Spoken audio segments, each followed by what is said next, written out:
그 다음에 열 번째가 하인스 하르트만입니다. 하인스 하르트만. 한번 따라해 보시죠. 하인스 하르트만. 하인스 하르트만은 어떤 학설을 냈다고 그랬죠? 네? 자아심리학. 이고 심리학을 주장한 게 하인스 하르트만이고, 이에 대해서 아는 사람은 다 알아요. 그 하인스 하르트만의 공헌은 아주 큰 것이, 인간의 마음은 이렇게 빙산처럼 이래 돼 있다고 그랬죠. 이 위에는 뭐 있다 했나요? 예? 이 위에는 무엇이 있나요? 의식이 있죠. 의식이 있고, 이 밑에는 무의식이 있죠. 그렇죠? 무의식에는 대부분 무엇이 들어앉았나요? 본능적 욕구가 들어있죠. 먹고 싶다, 뭐 가지고 싶다, 좋은 아파트에 이사 가고 싶다, 좋은 남자하고 결혼하고 싶다, 이런 욕구가 들어있는데 욕심대로 안 되죠. 욕심을 하려면 위에서 누르죠. 뭐 누르나요? 양심이 누르게 되죠.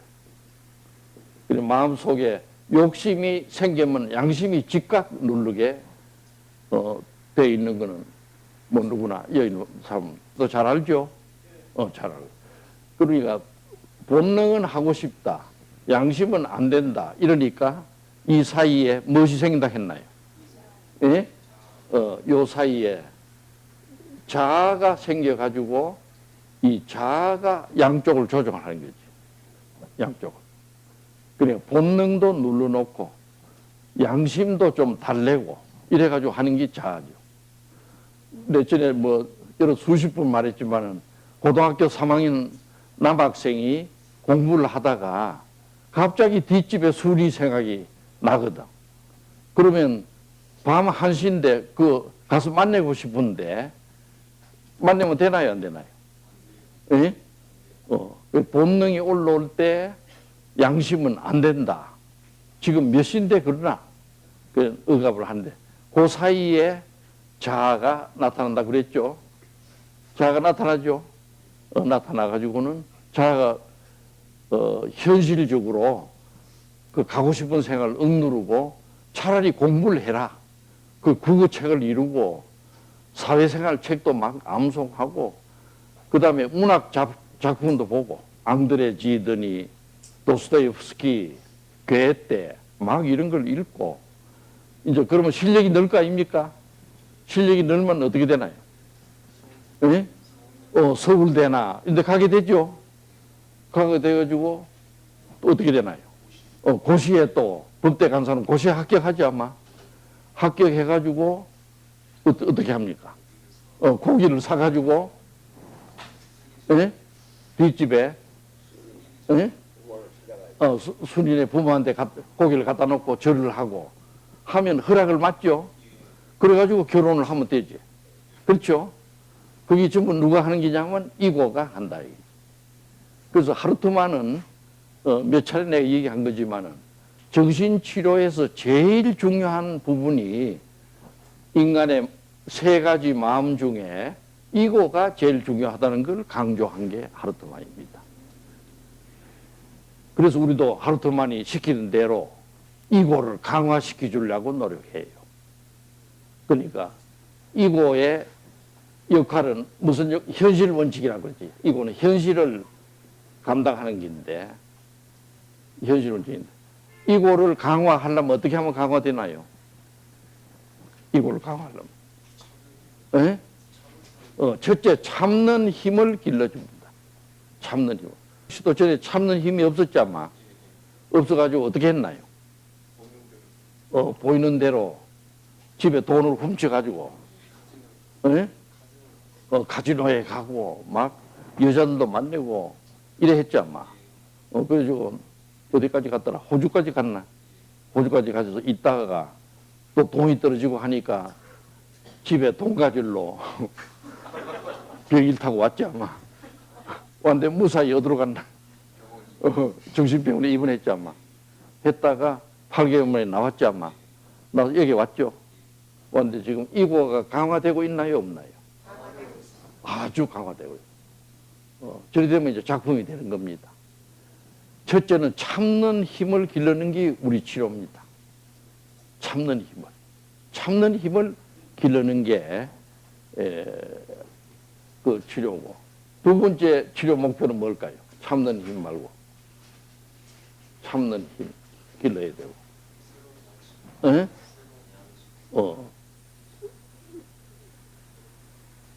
그렇지. 새로운 양심을 또 만들어줘야 되고. 새로운 양심. 그 다음에 또 이거의 역할은 뭐죠? 이거의 역할은? 에? 이거의 역할은 자기 마음을 잘 들여다봐야 됩니다. 마음을 들여다볼 줄 알고 밖에 세계를 볼 줄 알도록 만들어요. 이거가 강화되려면 자기 마음속을 잘 들여다봐야 돼요. 자기 마음을. 내가 어떤 사람이며 어떤 성질이 있고 또 내가 바라는 일은 무엇이고 마음을 잘 알고 동시에 또 현실을 잘 알도록 해주는 게 이거를 강화시켜주는 겁니다. 이거가 강화되면 자연히 대인관계가 좋아지겠나요? 나빠지겠나요? 이거 강화되면 남들한테 인사도 잘하고 또 이야기도 잘하고 사랑도 주고받고 또 남이 고필 한번 사면 이쪽에는 어떻게 합니까? 예? 한 번 사고. 그러니까 돈이 아깝다고 안 사는 사람이 전에 있었다 그랬죠? 돈 쓰는 거는 죽어도 싫어가지고 다방에 들어갈 때는 어디에 앉는다 했나요? 예? 제일 나오기 어려운데 찾아가지고 앉았다가 그래가지고 또 모두 이제 탈을 마시고 가자 하면 그래도 안심이 안 되니까 단추를 몇 개 풀었다가 또 잠그고 기침을 또 3번 하고 그래 안심하고 늘 나오니까 무사히 돈을 안 내지 아마. 그렇죠? 그래가지고 했는데 하루는 어떻게 됐다고 그랬죠? 응? 하루는 또 밉다고 7명인가 갔다 했지 아마. 그래 막 마시는 것도 호피를 마신 게 아니라 쌍화차 막 인삼 뭐 되는 거 이런 거 비싼 걸 막 전부 마시고 자기는 또 안심하고 기침까지 하고 나오는데 먼저 나간 사람들이 어떻게 됐다고 그랬죠? 전부 화장실로 가가지고 자기가 카운터 앞에 딱 서 있게 되고 이 사람은 또 중정도 사람이니까 체면이 있는 사람이니까 돈을 안 낼 수가 없거든. 그렇죠? 그 내다가 어떻게 됐나요? 팔이 마비돼가지고 그래 나한테 온 사람이야. 왔는데 내가 고쳤어. 이 사람 1년 3개월 만에 다 고치는데 그때도 얘기했지만은 그 사람이 이제 다 고치니까 고비 값을 잘 내게 됐어. 이러니까 동료들한테 인기가 있나요? 나빠지나요? 좋아지니까 자연히 좋은 자리로 갔어. 좋은 자리에 갔기 때문에 뭐 그래서는 안 되겠지만은 수입이 생기나요? 안 생기나요? 에? 생기는 모양이라 우리는 안 해봤지만 그래가지고 집도 사고 했어요.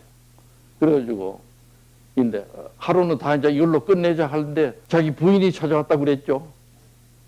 그래 부인 찾아오고 그 뭐라 그러냐 하면 그 부부 생활을 하는데 제발 좀 일찍 끝나면 좋은데 끝내질 않고 새벽에 닭이 울어도 안 끝내고 아주 밥을 할 시간이 없어가지고 죽을 지경이다 이거지. 요거까지 좀 고쳐줄 수 없냐고. 그래 나한테 묻길래 그래 내가 이제 문제도 주고 했는데 그 나중에 보니까 이 사람 말이 그 남자의 정액이 그게 얼마나 귀한 긴데 함부로 그걸 줄 수 있나 이래가지고 부인을 애를 먹여가지고 사정을 했기 때문에 그걸 의학적으로는 사정지연증이라고 그래요. 에자쿨라시오 리타르다라 해요. 그래서 보통 우리나라에도 보면 사정지연증 환자가 많이 있어요. 여간해서 사정을 안 하고 막 사람을 죽이는 거지, 상대방. 너무 또 조루증도 안 되지만은 사정 지연증도 안 되는데, 이 사람이 그런 증상을 나타내는데, 그것까지 내가 고쳤죠, 아마. 그것도 성이라는 거는 자기를 위해서 해서는 안 된다. 상대방을, 기분을 살펴가지고 하는 게 성이다. 그랬더니 즉시 깨닫고 고쳐서 부인이 고맙다고 인사까지 왔어요. 그랬는데, 예, 이건 뭐냐 하면은, 인간의 욕구를 다루는 문제, 뭐 이런 것들인데, 예, 이거가 하여간 강화되면은 세상을 잘 살게 됩니다. 이거가 강화되지 않으면은 자기만 알고 이래 돼도 안 되고, 이거 강화돼야 남들을 다 이해하고 대인 관계가 좋아져요. 좋아지면은 출세하고 여러 가지 좋아집니다. 11번째 천상 언급할 게 에리히 프롬입니다. 에리히 프롬. 한번 따라해 보세요. 에리히 프롬. 에리히 프롬. 에리히 프롬은 의사는 아닌데 독일에서 사회학을 공부하다가 정신분석학을 공부했죠. 프로이트 배우지는 안 해도 그 정신분석 공부를 많이 하다가 나중에 프랑크푸르트라고 있어요. 프랑크푸르트의 연구소에 있던 에리 프롬인데, 에리 프롬은 그 미국에 건너가 가지고 책을 많이 썼다고 그랬죠. 무슨 책을 썼나요? 예? 무슨 책을 썼죠? 자유로부터의 도피라는 유명한 책을 썼어. 에리 프롬이 미국에 건너가지고 쓴 유명한 책이 자유로부터의 도피라. 그래서 이 자유로부터의 도피라는 Escape from Freedom이라는 책인데, 이거는 여러분 아시는 분들은 아시지만은 한말로 말하면 그 당시 독일에 히틀러 있죠. 히틀러가 말하자면 독일 국민들을 게르만 민족이 우수하다고 독일 국민들을 담보로 전 세계 사람들을 괴롭힌 2차 대전을 일으킨 분 아닙니까? 그렇죠? 그 히틀러가 권력을 언제 잡았다 했나요, 내가? 히틀러가. 예? 히틀러. 권력을 언제 잡았죠? 1933년 3월 23일 날 잡았어요. 33으로 끝나. 이거 왜 안 와도 돼요. 히틀러가 나치 권력을 잡은 게 1933년 3월 23일 날 권력을. 그리고 죽기는 언제 죽었냐면 1945년 5월 30일 날 죽었습니다. 그래서 자살했지. 미군하고 쳐들어가니까 방카에서 근총 자살했네. 근데 히틀러가, 그래, 미국 사람들도 몇 년간 히틀러하고 싸우다 보니까 저놈이 무슨 독종이 저렇게 저런 놈이 있나 연구를 하고 있었는데, 에리 프롬이 책을 냈어. Escape from Freedom. 그게 뭐냐면 그 당시 독일 국민이 문제가 있다 이거지. 독일 국민들이 전부 자기 자유를 반납해가지고 누구를 갖다 줬나요? 히틀러한테 다 주었다 이거지. 국민들이 가지고 있어야 될 자유를 전부 히틀러한테 맡기니까 이 히틀러는 지 마음대로 포란드 쳐들어가, 불란수, 소련 쳐들어가지고 전쟁을 일으켰다 하는 게 에리히 프롬의 Escape from Freedom이라는 책입니다. 유명한 책이라. 미국서는 이거 안 읽으면 학자도 아니에요. 또 대학생도 아니고. 그 Escape from Freedom을 쓴 에리 프롬인데, 에리 프롬은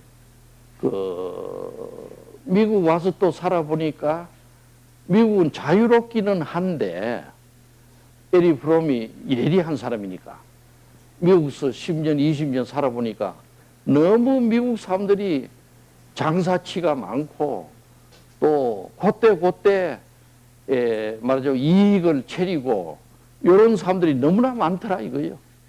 너무나. 그래서 에리 프롬이 내 학설이 뭐냐 하면 모든 미국 사람은 장돌뱅이다 하는 주장을 하게 돼요. 마케팅 오리엔테이션이라 말을 했습니다. 미국 사람은 마케팅 오리엔테이션이다. 전부 다 장돌뱅이다. 장돌뱅이라 말 압니까? 요새 잘 모르는가? 장돌뱅이. 장사하는 사람. 모두 장사하는 사람. 그러니까 미국 사람들이 전부 다 뭐 고상한 생각은 안 하고 전부가 뭘 팔아가지고 돈을 남기고 저한테 이익이 얼마 떨어진다. 또 이렇게 하면 무슨 이익이 온다. 이 생각만 다 하더라 하는 것이 마케팅 오리엔테이션입니다. 마케팅. 예? 시장형이라고 예? 그걸 시장형이라고 번역하죠. 번역이 마케팅 오리엔테이션이 그대로 번역하면 시장적 성격이다. 예. 그걸 이제 쉽게 하면 장돌뱅이다. 장사도 하는 사람들 있죠. 그죠. 옛날은 그 양반들이라든가 행신하는 사람들은 장사하는 데는 가지도 말라고 했잖아요. 맹자도 그랬잖아요. 그리고 심지어 예수님도 마찬가지. 예수님도 이따가 성전에 갔을 때 어땠나요? 성전에서. 예? 성전에서. 막 장사를 하고 이러니까, 막 화를 내고, 그 거룩한 어른이 화가 나가지고 막 던지고 했잖아요. 그건 원래 이제 장사나 하고 막 소소한 이익이나 얻으려 하고 이런 걸 싫어하는데, 에리 프롬은 미국 사람들이 그렇더라 하는 말을 해가지고 아주 전체적으로 맞는 소리는 했어요. 그래, 에리 프롬 말에 의하면 고등학교 졸업자는 취직하면 얼마, 대학 졸업자는 얼마, 대학은 졸업자는 얼마, 박사는 또 얼마, 전부 돈으로 다 하더라 이거지. 또 결혼할 때는 그냥 인격을 보고 하는 게 아니라 뭘 보나요? 에? 연봉이 얼마냐, 또 두 번째는 집이 몇 평이냐, 아파트가, 또 차를 타고 다니는 게 어떤 차냐, 반지가 얼마짜리냐, 이제 이런 걸 본다 이거지. 다시 말하자면 에리 프롬 말에 의하면 이게 바로 자본주의의 산업 자본주의의 꼴불견 현상이다 이런 얘기를 했습니다. 나도 에리 프롬의 이 말에 동감해요. 사람이 그런 너무 이익을 따지려고 하다가 보면 약 바른 고양이 밥눈 얻었단 말 있죠? 그런 말 있나, 아나요? 그래서 너무 약 바르면은 나중에 큰 거 놓치는 수가 있어. 근데 그 당시 미국은 장돌뱅이 문화라고 하는 걸 얘기를 해가지고, 그 미국서는 에리 프롬을 처음에 나치 때릴 때는 아주 천재라고 모두 좋아했는데, 이 얘기하고 나서 미국서 저놈아가 미쳤나 말하자면 비난해가지고 나중에 미국에 못 살고 어디 갔나요? 예? 멕시코도 잠깐 갔다 왔고 돌아가실 때는 스위스에 그 호반에서 돌아갔습니다. 그 내가 마침 세계학회 갔더니 스위스의 그 호반에 그 제네바의 호반에 그 책을 읽고 있던 어떤 여자가 얘기를 해요. 여기 에리 프롬이 작년에 와서 돌아갔다고. 그래 돌아간 줄 알았지. 미국서는 절대 미국을 욕하면 안 됩니다. 미국을 욕하면은 그 미국서는 보이지 않는 감시 장치가 있어. 미국도. 그래가지고 재미가 없어요. 뭐 나는 미국이 좋아서 욕을 안 하지만은 미국이 좀 싫은 점이 있더라도 너무 바른 말 하면은 나중에 못 살게 돼요. 그래서 그러기 이 에리 프롬인데, 에리 프롬은 이어서 무슨 말을 하냐 하면은 어떤 사회에 사느냐에 따라서 노이로제 걸리느냐, 건강하느냐가 결정된다. 이랬어. 그래, 에리 프롬은 내가 이어서 강조하는 거는 어떤 사회 환경에 사느냐, 이게 중요하다는 걸 얘기했습니다. 어떤 사회. 그러니까, 다시 말하자면, 정신병에 걸리는 사람은 씨가 있는 게 아니고, 그가 살고 있는 환경이 중요하다 하는 말을 에리 프롬이 한 것으로 지적되는 거죠. 뭐 12번째로 지적할 것이 미국에서 학설을 낸 실존 분석 학자들입니다. 실존 분석인데 그 대표적인 사람 중에 하나가 롤로 메이라고 봐야 되죠. 롤로 메이. 한번 따라 읽어보세요. 롤로 메이.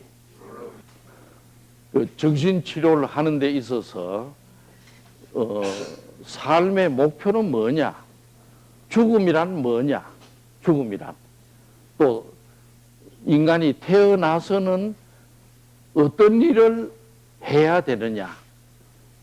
그냥 밥만 먹다고 가느냐? 안 그러면 의미를 찾아서 하느냐? 이제 이런 걸 주장하는 게 롤로메이니까 이 롤로메이의 자아를 잃어버린 현대인은 문해출판사에서 나와 있죠. 자아와 잃은 현대인. 이것은 내가 의과대학 학생 때 번역을 해가지고 지금 나와 있는데 그래서 이 책은 한번 보는 게 좋아요. 보는 게 좋고 막 어쨌든 실존 분석. 인간이 밥만 먹고 사는 게 아니거든. 그리고 살다가 보면 의미를 찾는 거죠. 내가 왜 살아야 되나? 나는 무엇을 해야 되나? 어떤 일을 하고 가야 되나? 뭐 이런 걸, 그 실존 분석이 2차 대전 후에 많이 미국에서도 유행되는데 여러 학자들이 나와 있어요. 메달드 보슨이, 오이겐 민즈 방건이, 칼 야스파스, 이런 사람 전부 실존 분석에 속하는 것입니다. 이런 것도 우리 치료하고 관계가 있다. 이렇게 보는 것입니다. 지금까지 내가 이래 이름도 좀 생소하게 들릴 수도 있는 이름들을 12명 얘기했죠. 이건 왜 이렇게 얘기를 하냐 하면 다 한두 번씩 다 나왔던 이름들이에요. 하냐 하면 이런 사람들의 연구를 토대로 해서 우리가 이 바톤을 미국에서 받아가지고 내가 서울에서 연구를 시작했다 하는 말을 하기 위해서 하는 겁니다. 지금 치료하고 있는 기라든가 이런 모든 기초가 프로이트 이래 이런 데서 내려온다는 걸 알 수 있어. 그래서 이게 한말로 말하자면 서양 문명 모든 문명 발달에서 오는 최종적인 것이 정신 노이로제 병이 왔는데 고치는 방법도 프로이트 이래 개발돼 가지고 내려오는 125년 동안 내려오는 이 이론에서 우리가 치료를 하고 있다 하는 걸 내가 말하기 위하여 지금 이런 걸 다시 리피트를 하게 된 것입니다. 지금 내가 이 말씀드린 요 12명의 얘기를 내가 했죠. 이거는 모든 서양사 2000년 그 다음에 르네상스 후에 산업 문명을 일으킨 데 온 노이로제 환자들을 치료 12명을 요 사람들만 알면은 서양에서 어떻게 치료한다는 걸 우리가 알 수가 있습니다. 이 기초를 위해서 내가 치료법을 개발한 게 뭐입니까? 통찰 정신분석 치료. 다시 말하자면 내가 비행기를 타고 바다를 건너오면서 내가 깨달았어. 그건 뭐냐면 서양의 방법은 그대로 쓰고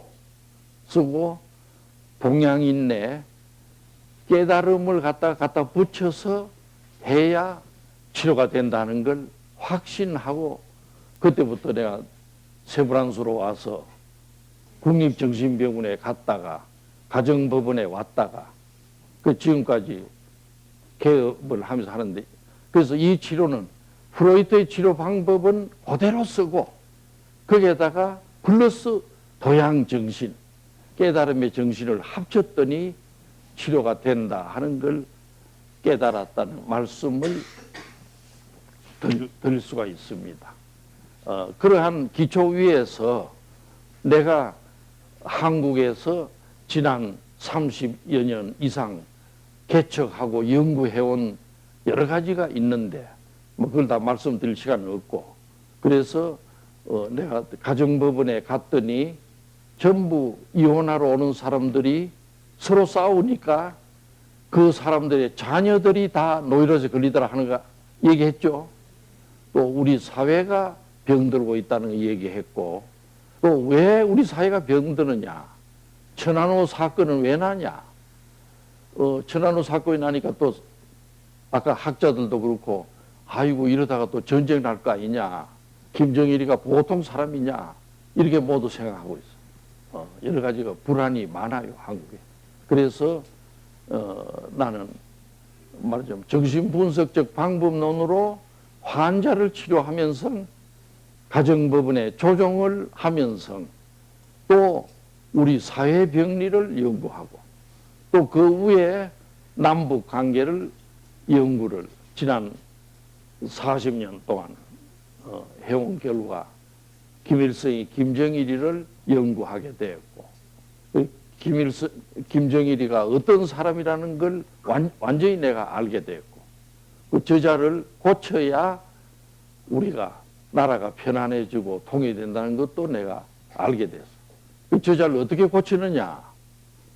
뭐 어떻게 고치겠습니까? 예? 고치는 길이 어떻게 하면 고칠 수 있다?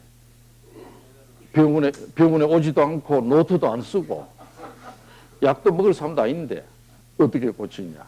원격 조정을 하면 됩니다. 원격. 그게 내가 리모트 컨트롤 센터를 만들어야 된다고 그때 내가 78년에 저 이 박사 있는 통일원에 주장을 했죠. 그래서 그때 통일원에서 다 하려고 하는데 또 막 그 다음에는 거지부지하게 안 하는데, 그래서 김정일이를 멀리서 치료하는 방법이 있어. 치료하고 한 예를 들 것 같으면 김정일을 만나러 갈 때는 어떤 사람을 골라서 가야 되냐 하면 자기 어머니 비슷하게 생긴 사람, 키가 자그만하고 통통하면서 또 좀 약간 인자하게 보이고 그런 사람을 보내야 됩니다. 그런 사람이 누구죠? 예? 현대 누구지 이름이? 현정한. 그런 사람을 좋아해요 김정일이가. 저자의 무의식을 잘 분석하면 통일할 길이 나옵니다. 나오는데 뭐 지금 그 얘기할 시간 아닌데 뭐 결론적으로 말씀드리면은 여기서 하는 치료는 뭐냐? 정신분열증도 고칠 수 있다 하는 게고, 그거는 약으로만 하는 게 아니라는 거. 그거는 무의식을, 본인의 마음 속에 있는 무의식을 조명해가지고 치료를 한다는 거. 또 무의식에 있는 내용들을 끄집어 올려가지고 배설시켜서 한다는 거. 뭐 이런 얘기를 하려고 하는 게고, 요 다음에 자연이 연장되는데 오늘날 한국인이 어떤 정신 상태에 있는가? 오늘날 한국인. 적어도 20, 30년 전하고는 전혀 딴판이에요. 지금 한국인은. 있는가. 또 이런 것을 살펴보고 또 처방을 살펴보려고 그럽니다. 그럼 지금 오늘 말씀드린 거는 여러분들이 다 아시는 학자들인데 한번 종합적으로 이렇게 내가 묶어서 얘기를 했고, 이분들의 학설이 우리 치료의 기초 이론이 되고 있다는 말씀을 드리는 것입니다. 그래서 요 다음에는 그러한 정신분석 치료의 모든 이론을 동원해서 한국인을 지난 50년간 관찰해 보니까 어떻게 변하며 지금 어떤 상태에 와 있고 어떻게 해야 되고 따라서 앞으로 결혼할 때는 어떤 사람을 만나야 되고 이제 이런 걸 판단할 수 있도록 살펴보려고 합니다. 오늘 뭐 간단한 뭐 이렇게 거치고 여러분 감사합니다.